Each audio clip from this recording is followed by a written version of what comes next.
Bom dia, boa tarde, boa noite para todo mundo. Seguindo as nossas redações regionais para os vestibulares, a gente vai trabalhar hoje com a redação da prova da URGS. Curiosamente, uma das provas das quais nós ainda não temos prazo nem data. Com o adiamento da data do Enem, a prova da URGS ainda está sendo readaptada, repensada, para que seja feita da forma mais válida possível. E teve todo o problema da posse do reitor Bulhões, que é uma ação um pouco inconstitucional. Na verdade, ela é constitucional, ela é antidemocrática, mas tudo isso está gerando várias coisas ao redor da data da URGS. Então, como a gente não tem prazos para inscrições e data, a gente vai se concentrar no funcionamento da prova e no que a gente precisa saber, que é a redação. A prova da URGS, ela é dividida com as matérias dela em 4 dias diferentes em uma única fase. No primeiro dia, vocês vão para fazer as questões de literatura, física e língua estrangeira. No segundo dia, a prova de língua portuguesa e a redação. No terceiro dia, vocês vão encontrar as questões de biologia, química e geografia. No quarto dia, matemática e história. É importante vocês lembrarem que cada prova tem 25 questões de múltipla escolha e a nota da redação de vocês é somada com a nota de língua portuguesa e dividido por 2. Então não adianta ir muito bem na redação e mal em português e vice-versa. Como funciona na prática, na verdade, na objetividade, a redação da URGS? A contagem de pontos livres é de 25, que é o mesmo número de questões que vocês têm na prova e podem acertar. Então, vocês teriam 25 pontos, como se a prova de redação fosse uma prova de múltipla escolha padrão. Porém, esses 25 pontos são feitos a partir de uma distribuição de 60 pontos analíticos. Então, a gente tem 60 pontos que podem ser dados para essa redação. Depois é feita uma matemática que não diz respeito a vocês, porque ela é uma matemática bem elaborada, que vai gerar uma nota de 0 a 25. Normalmente a prova é avaliada por no máximo 2 corretores.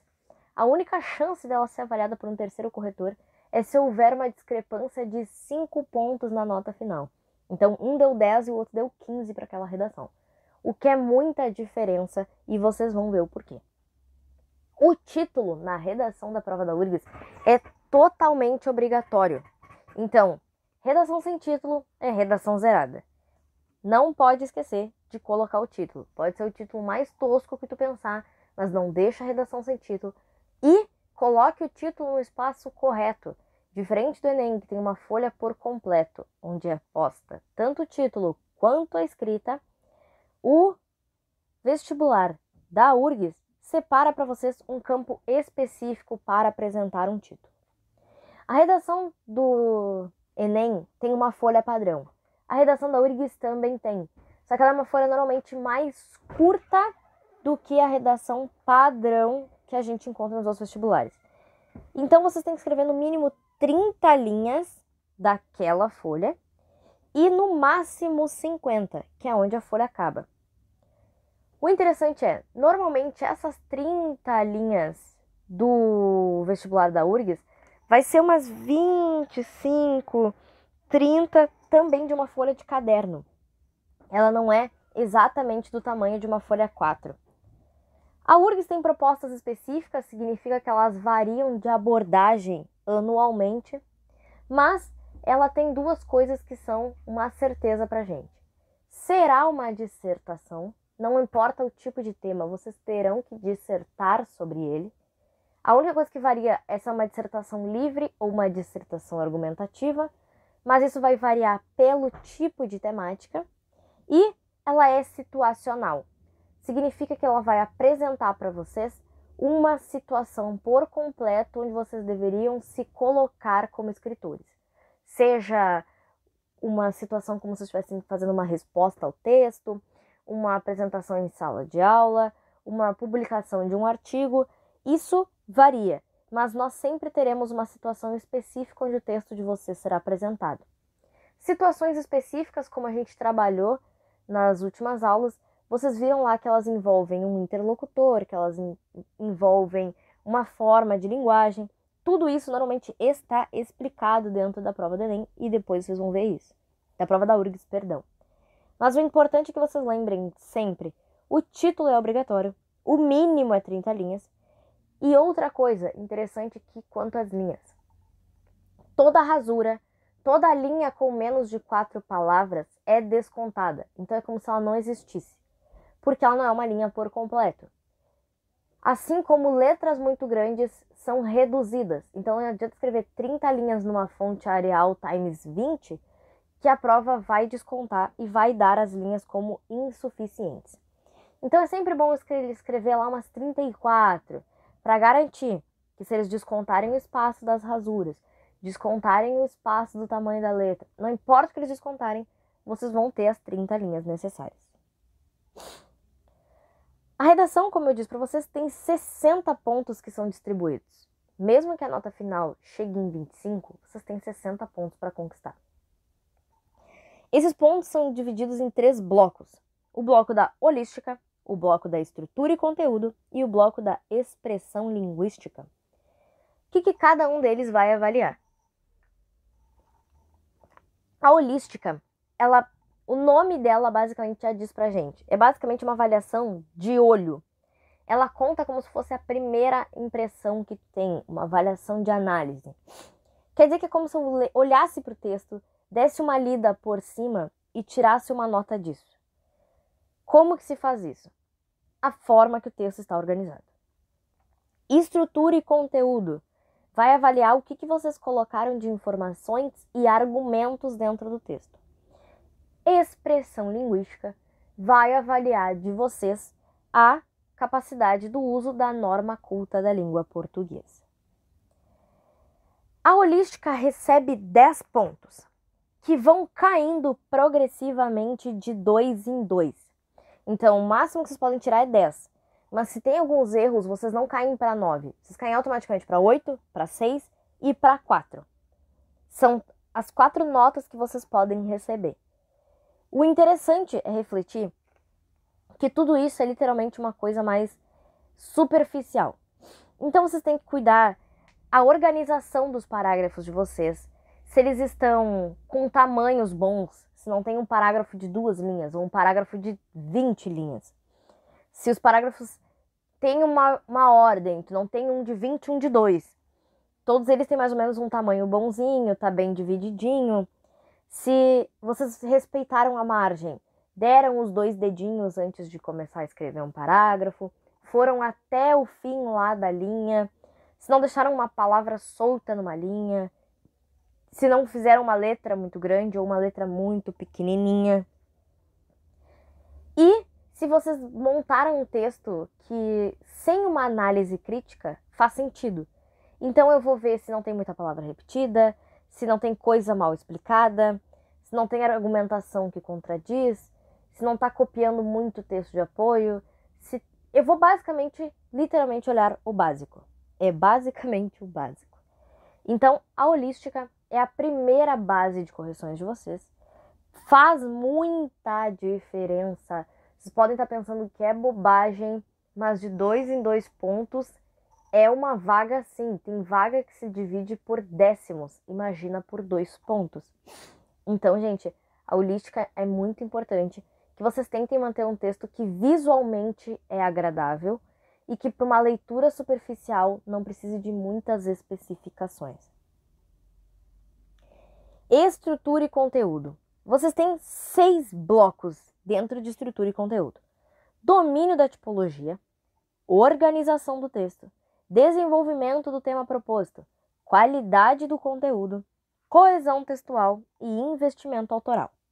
Cada uma dessas coisas recebe uma nota que vai de 0 até 5.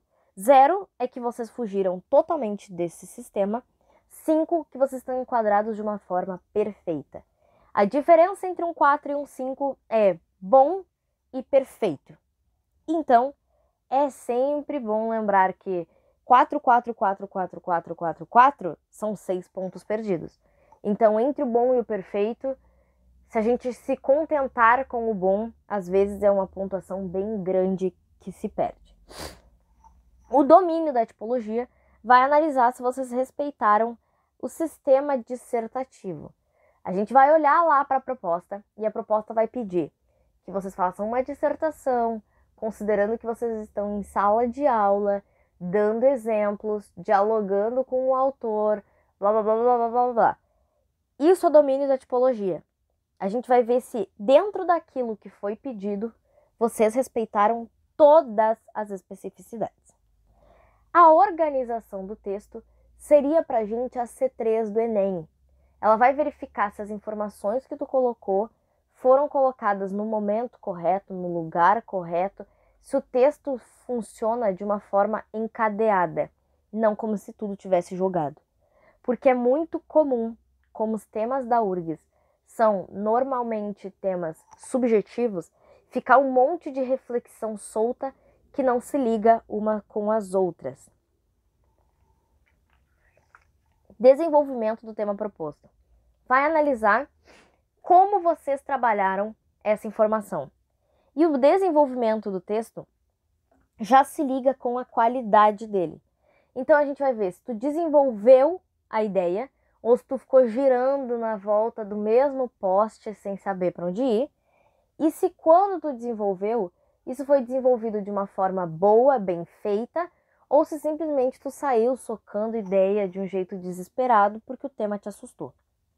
E, gente, é totalmente visível uma redação onde o aluno conseguiu desenvolver de uma forma organizada, clara, consciente, como se ele tivesse centrado e ele soubesse, compreendesse o que ele está fazendo, de um aluno que ficou assustado, que se perdeu, que está nervoso com a prova e fica jogando informações pra gente que não necessariamente se ligam. Todas elas dizem respeito ao tema, mas não têm ligação. A coesão textual funciona do mesmo jeito para qualquer tipo de prova, ver se tudo tem lógica. E o investimento autoral é porque, assim como outras provas, inclusive a do Enem, a redação da URGS cobra de vocês um repertório autoral, algo externo que traga para dentro do texto solicitado uma marquinha do candidato. Um ponto importante sobre a redação da URGS: vocês podem usar a própria vida de vocês como repertório. Então, experiência pessoal aqui na prova da URGS é válida como repertório, se servir ao tema, é claro. Ainda assim, repertório deve ser produtivo e pertinente. Não é só porque mudou de prova que vocês podem jogar um repertório no meio da redação. A expressão linguística se divide em 4 grandes blocos: convenção ortográfica, semântica, pontuação, sintaxe e morfossintaxe. Aqui a gente vai avaliar basicamente tudo que vira um grande pacote lá no Enem. Só que a URGS dá para esse bloco 20 pontos, dos quais 8 são sintaxe e morfossintaxe.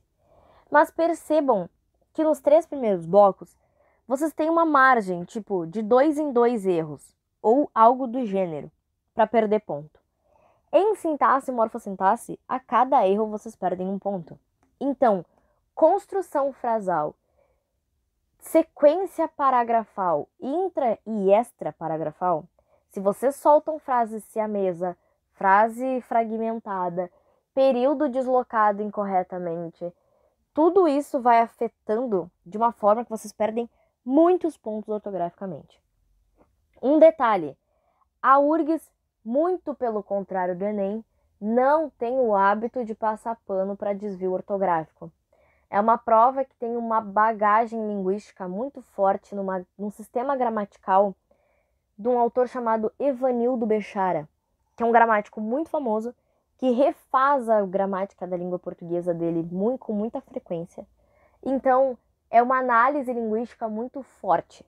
Então, se vocês errarem, cada pequeno desvio é um grande desconto para vocês.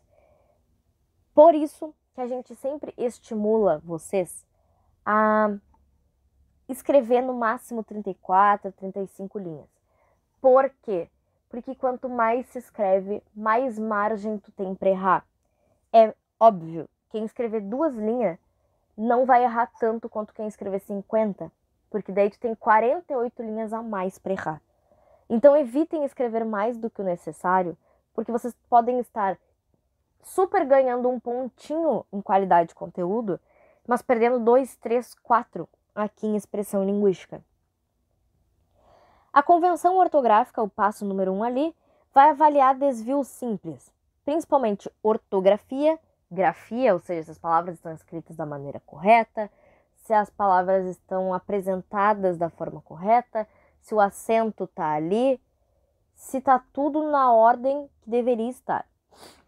A semântica vai avaliar o sentido e as funções. Então aqui vai ter problema se vocês usarem um pronome, uma conjunção errada, uma preposição errada, repetir muita palavra, usar um sinônimo incorreto. Tudo é descontado aqui. Pontuação na linha no terceiro bloco. A pontuação vai descontar tudo, de vírgula até travessão, aspas. Se colocou um risquinho em vez de 2 nas aspas, perde ponto. Porque um risquinho é apóstrofo, 2 risquinhos é aspas. Então, gente, tenham muito cuidado com a URGS. Aqui é perder ponto fatal. Não dá para ratear. Tem que revisar, tem que revisar, tem que revisar mais uma vez. E quando vocês acharem que vocês revisaram o suficiente, revisa de novo. Até porque a prova de redação é dada num dia que só tem a prova de língua portuguesa. Então vocês têm 25 questões e as outras 3 horas vocês têm para deitar e rolar em cima da redação. E sintaxe e morfossintaxe, como eu disse, são erros de construção textual. Um ponto que sempre assusta todo mundo, mas que a gente tem que conversar para não deixar passar e que vocês estejam preparados. As propostas da URGS variam a metodologia de abordagem delas, mas elas não variam a lógica. O que isso quer dizer? Que nós temos normalmente 3 tipos de abordagem que sempre acontecem, dificilmente varia delas, e que essa abordagem normalmente traz o que nós chamamos de uma dissertação sobre o nada. O que isso quer dizer? Que eu vou dar para vocês, eu como prova, alguma informação que eu quero que tu disserte, mas que não necessariamente existe um consenso sobre isso. Então, quando a gente vê as propostas, acontece algo mais ou menos assim. É um bloco bem grande, explicando para vocês todo um contexto do que vai acontecer. Porque eles precisam saber se vocês têm a capacidade de interpretar a proposta por um todo. E não simplesmente ler o quadrado grande onde está a informação. Tipo, abre a prova, olha lá no quadrado em negrito, está escrito o que é liberdade e sai escrevendo. Se tem todo esse bloco aqui, com palavras em negrito, é porque vocês precisam respeitar todas essas opiniões. Eu vou mostrar para vocês a proposta do ano passado. Na última aula, foi lido e discutido por todos os presentes o texto do psicanalista Contardo Caligares, Os Adolescentes que Merecemos, que está apresentado no quadro ao lado. As ideias apresentadas pelo psicanalista têm grande força argumentativa e expressam um ponto de vista bem definido. Evidentemente, durante a discussão em sala de aula, muitas opiniões surgiram sobre o texto, algumas favoráveis, outras contrárias. Essas diferenças de opiniões, quando feitas nos limites da tolerância e do respeito, é bem-vinda, pois ela possibilita instaurar um debate bem fundamentado a respeito de qualquer assunto. Após a discussão, ficou decidido que você deverá produzir um texto dissertativo sobre as ideias do autor. Além disto, foi decidido que também você lerá seu texto na próxima semana integralmente, em voz alta, para todos os colegas da faculdade. Percebam que todo esse bloco aqui é a situação de vocês. Então ele está dizendo, ó, tá conversando com a tua turma inteira, não tá conversando comigo. Tu tá escrevendo um texto para responder o Calígaris, não para analisar ele. Tu tá falando qual a tua opinião sobre o texto dele, que vai ser lida para uma turma de colegas, não para mim. Continuando. Ora, tendo em vista essa situação, é fundamental que a sua opinião seja apresentada de um modo articulado, em conjunto de ideias claras. Para desenvolvê-la, você pode se valer, além das ideias do texto de Caligaris, de exemplos pessoais, situações que você presenciou, fatos, acontecimentos, tudo o que possa te ajudar a sustentar de maneira qualificada suas ideias. Então percebam que aqui a prova disse: eu quero que tu escreva uma dissertação que tenha um diálogo com o texto do Caligaris, que mostre as tuas opiniões, e para provar o teu ponto de vista, tu pode usar de qualquer argumento, seja um fato que tu, Claudinho, presenciou, ou seja um dado do IBGE. Então sempre leiam, porque às vezes a prova não vai dizer que vocês podem usar a opinião pessoal, e daí não pode. Às vezes a prova vai dizer: eu quero que tu responda ao autor. Então o interlocutor é o autor, não é a turma. Eu quero que você fale com o texto. Então tu não está respondendo o autor, tu está respondendo aquele texto. Sempre prestem muita atenção. E outra coisa, vocês perceberam o tamanho desse texto? O tema da redação está lá em cima e não está em negrito. Porque exatamente o texto quer perceber se vocês não se perdem no meio de tantas exigências. Aqui tem um outro exemplo, mas eu não vou me estender lendo, porque senão nossa aula vai ficar muito, muito longa. Mas vocês podem parar, pausar o vídeo para vocês lerem e verificarem que, de novo, é um texto super longo explicando vocês e mostrando todos os passo a passos de uma situação que a prova quer que você se coloque. O primeiro tipo de texto que a gente tem, e é um dos mais comuns para a prova da URGS, é a reflexão abstrata, que vai apresentar temas, por exemplo, como: qual o sentido da arte? O que você considera como liberdade? As utopias são indispensáveis, inúteis ou nocivas? Já caiu coisas como: para você, o que é o estilo? O que você considera como amizade? Então vejam que a amizade em si, primeiro, é uma coisa muito particular para cada um, e segundo, é algo que não tem uma definição específica. Não é que nem a gente fazer uma prova do Enem que fala lá sobre obesidade. Aí vocês abrem o dicionário, procuram obesidade e tem lá uma descrição específica sobre o que é obesidade. Não existe uma reflexão específica sobre o que é ética, sobre o que é liberdade, sobre o que é arte, sobre o que é estilo, não existe nada fixo. Eles são, inclusive, muitos desses termos considerados substantivos abstratos. Então vocês precisam refletir com vocês mesmos. Pegou a prova, fechou os olhos, respira fundo. O que eu, particularmente, penso sobre esse tema? O que eu entendo? Vamos trabalhar, por exemplo, com o tema arte. O que eu entendo como arte? Eu entendo que arte é XYZ. Beleza. Quando eu penso em arte, o que vem na minha cabeça? Vem obra de arte, vem escultura, vem filme, vem as miçangas que a galera vende na Praça da Alfândega. O que vocês pensam quando vocês refletem sobre esse tema? O que vocês sentem a respeito desse tema e o que vocês acham que a sociedade pensa dele? Então, tipo assim, eu na real nem dou muita bola pra arte, não é algo que eu acompanho. Eu entendo que é muito importante, mas não é algo que tem a ver comigo. Eu sei que a sociedade tem o hábito de considerar arte algumas coisas e outras não. Por exemplo, o grafite é arte, mas pichação a população acha que não é. Entendido? Sempre que for uma reflexão abstrata, vocês literalmente têm que levar a sério o termo reflexão.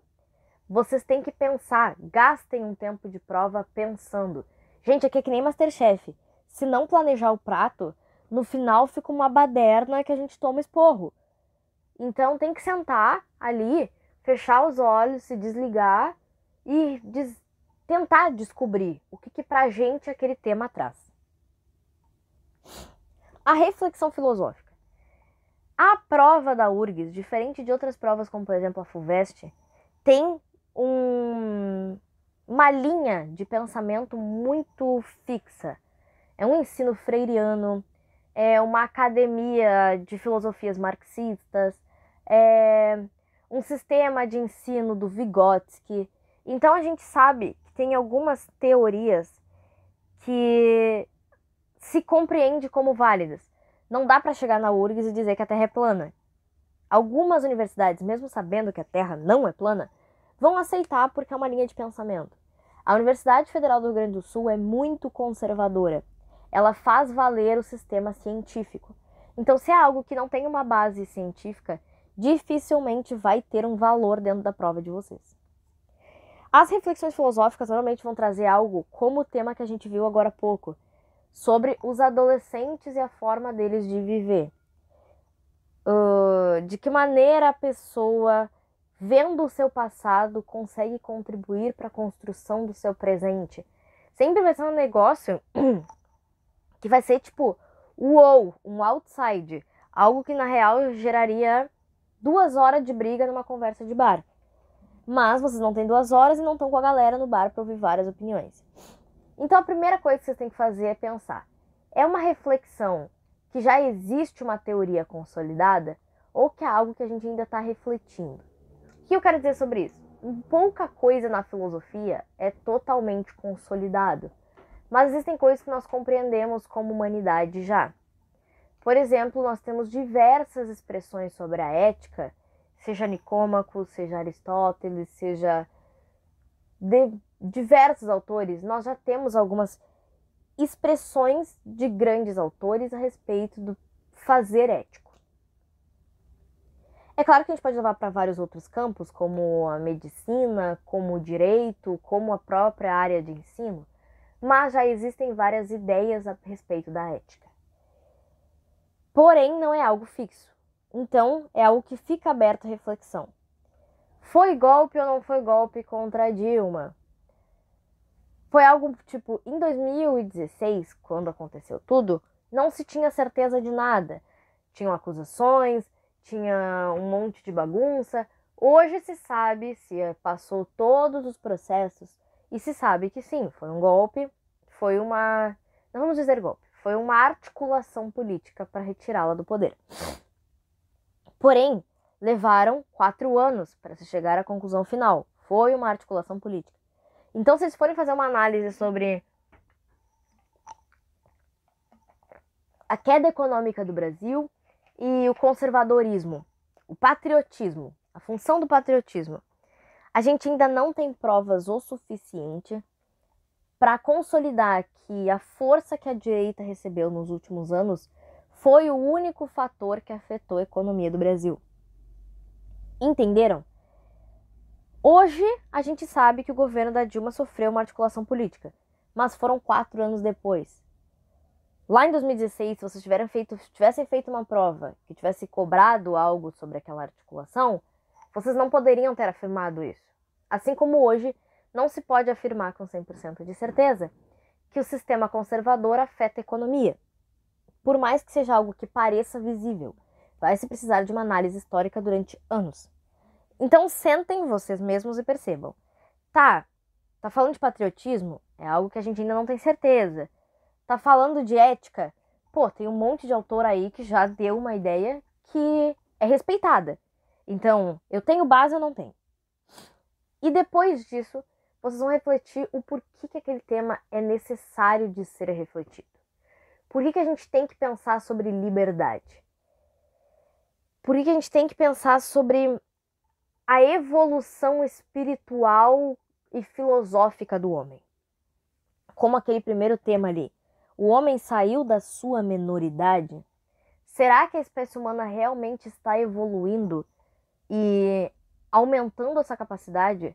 Ou quando a gente olha ao redor e vê tudo que a gente faz, por exemplo, com a natureza, que é basicamente uma autodestruição, comprova que não. O homem, na verdade, está evoluindo pelo seu próprio ego. É uma forma de refletir sobre esse tema.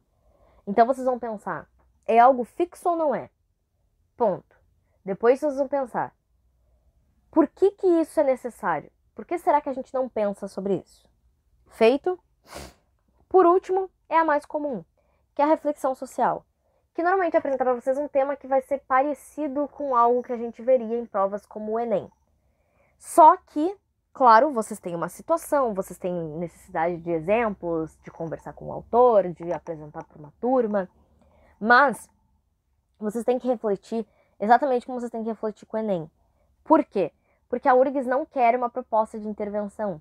Então vocês têm que entender para vocês qual a conclusão que vocês tiram daquele tema para que vocês saibam como o texto de vocês vai andar.